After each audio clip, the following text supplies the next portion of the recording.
दिफाई missile की किल्लत या मुज़ाकरात के लिए मौका। अमरीकी सदर ट्रंप का ईरान पर फिलहाल अमरीकी हमले रोकने का हुक्म।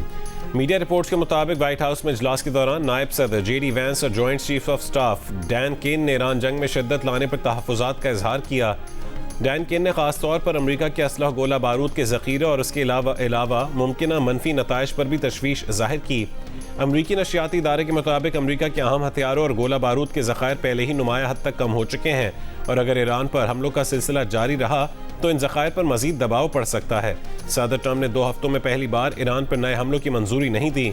अभी ये वाज़ेह नहीं है कि ये हमले एक रोज़ के लिए रोके गए हैं या जंगबंदी की गई है।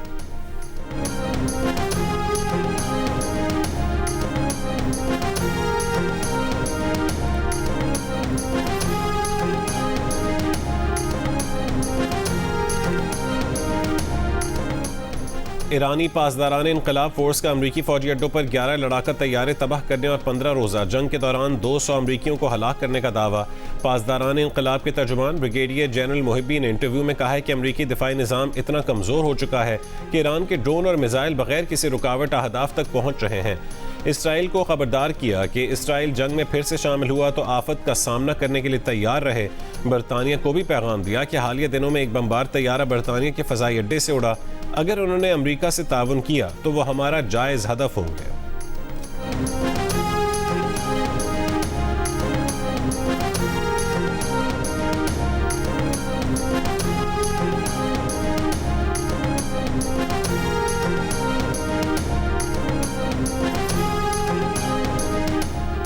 यमन के हूसियों और सऊदी अरब में कशीदगी के बाद हूसी तर्जुमान मोहम्मद अब्दुल सलाम और सऊदी वफ्द के दरमियान ओमान में मुलाकात। इलाकाई सलामती और इस्तेहकाम में पेशरफ्त पर बातचीत। हूसी ज़राए का दावा।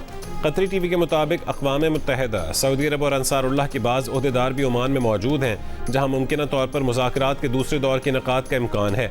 ईरान का सऊदी अरब यमन तनाज़ा बातचीत से हल करने का मुतालबा। तर्जुमान ईरानी वज़ारत ख़ारजा इस्माइल बक़ाई ने कहा है कि यमन तनाज़े का मुनसिफ़ाना हल ज़रूरी है। ख़ित्ते में अमरीकी पॉलिसी यमन की सूरत हाल को पेचीदा कर रही है।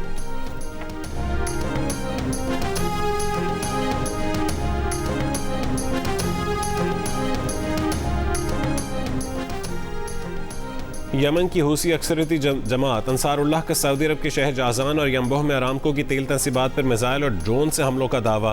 तंसीबात में आग भड़क उठी। मजीद हमलों की भी धमकी। कहा कि हुदैदा पोर्ट पर हमले के जवाब में कार्रवाइयाँ की हैं। सऊदी अरब ने 12 साल से यमनी सरजमीन की गैर मुनसिफाना नाकाबंदी की हुई है। सऊदी नाकाबंदी का जवाब नाकाबंदी, कशीदगी में इजाफे का जवाब कशीदगी में इजाफा होगा। सऊदी मीडिया ने हमलों की तस्दीक नहीं की। यूनानी एयरफोर्स का यमन से आने वाले मिसाइल और ड्रोन मार गिराने का दावा।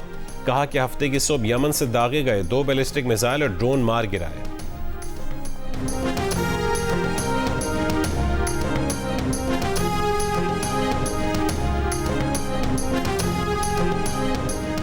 नायब वज़ीर आज़म इसहाक़ डार का सऊदी वज़ीर ख़ारजा फैसल बिन फरहान से टेलीफोनिक राबता। बरादराना ताल्लुक़ात का अयादा किया। ताज़ा इलाक़ाई पेशरफ्त पर गुफ्तगू। ख़ित्ते में अमन और इस्तेहकाम के लिए सफ़ारतकारी जारी रखने की अहमियत पर जोर दिया।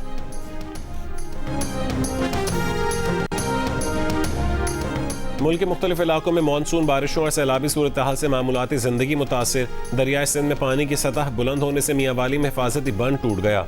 पानी आबादी में दाखिल। दरियाए रावी पर निचले दर्जे का सैलाब बरकरार।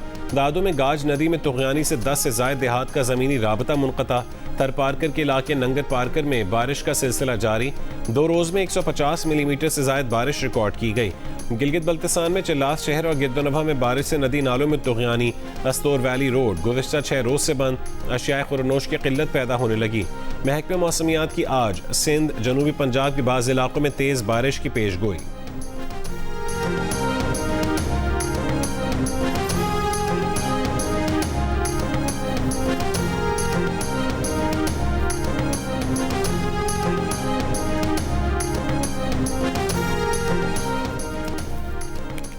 मीरपुर आज़ाद कश्मीर डिवीज़न के 3 अजला के 13 हल्कों में इंतखाबी सामान की तरसील आज होगी।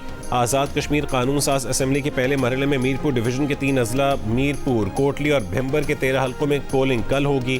पीपल्स पार्टी, मुस्लिम लीग नून, इस्तेहकाम पाकिस्तान पार्टी और दीगर सियासी जमातों और आज़ाद उम्मीदवारों समेत 296 उम्मीदवार मैदान में हैं।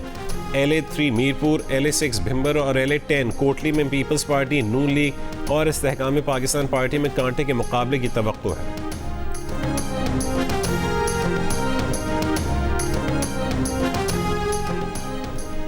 Chief election commissioner Azad Kashmir justice retired गुलाम मुस्तफ़ा मुगल का कहना है कि पोलिंग स्टेशंस पर मुकम्मल सिक्योरिटी इंतजामात किए गए हैं। वोटिंग के अमल में रुकावट डालने वालों के खिलाफ कानूनी कार्रवाई होगी। अवाम घरों से निकलकर अपनी मर्जी के नुमाइंदे का इंतखाब करें। हक की राय दही का इस्तेमाल ही मजबूत जमहूरियत की जमानत है।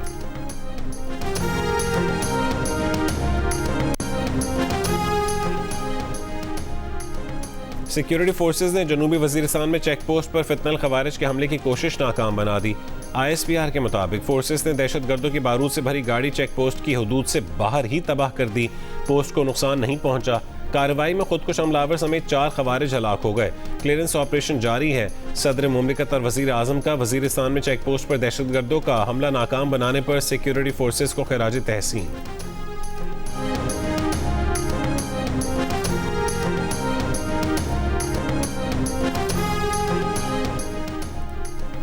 पेट्रोलियम मसनूआत की मौजूदा कीमतें 27 जुलाई तक बरकरार रखने का फैसला।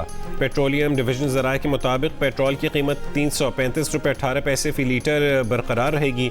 डीजल 383 रुपये 46 पैसे में दस्तयाब होगा।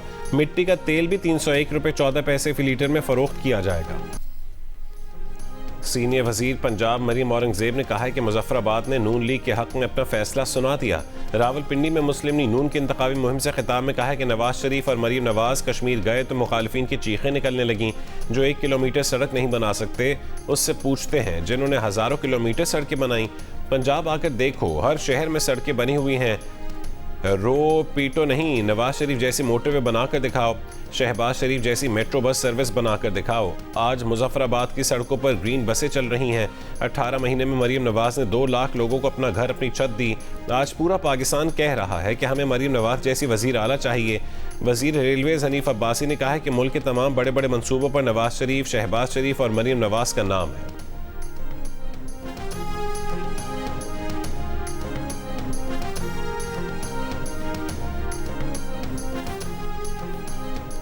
पीपल्स पार्टी वस्ती पंजाब के सदर राजा परवेज अशरफ ने कहा है कि आज़ाद कश्मीर के कोने कोने से पीपल्स पार्टी की आवाज़ बुलंद हो रही है।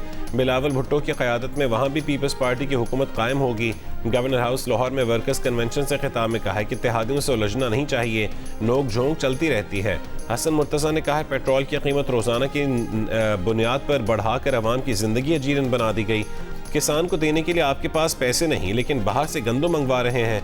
कन्वेंशन के अख्तिताम पर सदर आसिफ अली जरदारी की सालगिरह का केक काटा गया, आतिशबाजी भी की गई।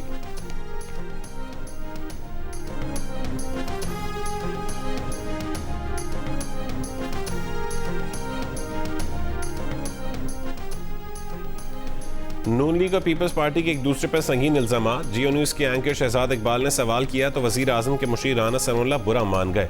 शहजाद इकबाल ने सवाल किया कि पीपल्स पार्टी पर करप्शन का इल्ज़ाम संजीदा है या सिर्फ सियासी बयान है। उस पर राना सनाउल्लाह ने कहा है कि आपको इस बारे में उनसे कुछ पूछने का हक नहीं, ये मामला पीपल्स पार्टी और नून लीग के दरमियान है। राना सनाउल्लाह ने कहा है मीडिया की ट्रेनिंग इसी तरह हुई है कि वो सियासी जमातों को बुरा दिखाने में लगे रहते हैं।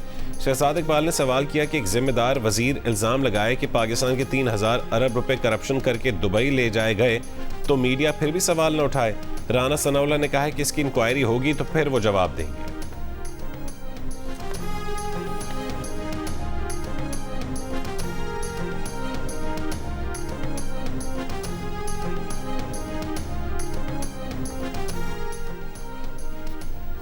वजीर दिफा ख्वाजा आसिफ ने कहा है कि 78 साल में इलेक्शन में तजाद ज़रूर आता रहा है। अब एक्शन कमेटी बनाकर पाकिस्तान में बसने वाले महाजरीन को इशू बनाया गया। कालेदम कमेटी पाकिस्तान और आज़ाद कश्मीर के रिश्ते को चैलेंज कर रही है। सियालकोट में LA36 जम्मू 3 में कारकुनों से खिताब में कहा कि महाजरीन की कुर्बानियों को चैलेंज किया जाता है, उनकी सीटों पर सवाल उठाया जाता है। पाकिस्तान में महाजरीन की सीटें ख़त्म नहीं होंगी, ये सियासी इशू नहीं, हमारे वजूद का मसला है। इसी नुक्ते पर इलेक्शन लड़ रहे हैं।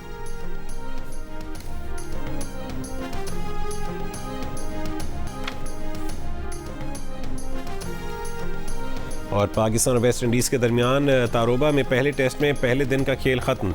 वेस्ट इंडीज़ ने 3 विकेटों पर 194 रन बना लिए। केविम हॉज 83 और शाय होप 39 रन पर नॉट आउट है। पाकिस्तान के मोहम्मद अब्बास ने 2 और आमिर जमाल ने 1 विकेट ली। पहले सेशन में मैच बारिश के सबब रोकना पड़ा, बाद में खराब रोशनी के बायस मैच जल्द खत्म करना पड़ा।